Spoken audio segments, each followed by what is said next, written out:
Desde Euskal Herria Bildu queremos felicitar a la plataforma Fracking-ez Araba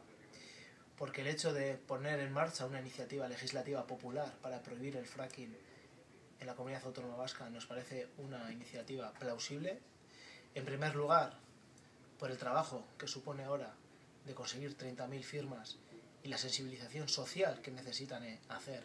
para demostrar que un modelo basado en las energías fósiles es un modelo que está totalmente acabado, que sus consecuencias ambientales, sociales y económicas son inasumibles y que tenemos que empezar a debatir en las instituciones, pero también en la calle, que otro modelo es posible, pero sobre todo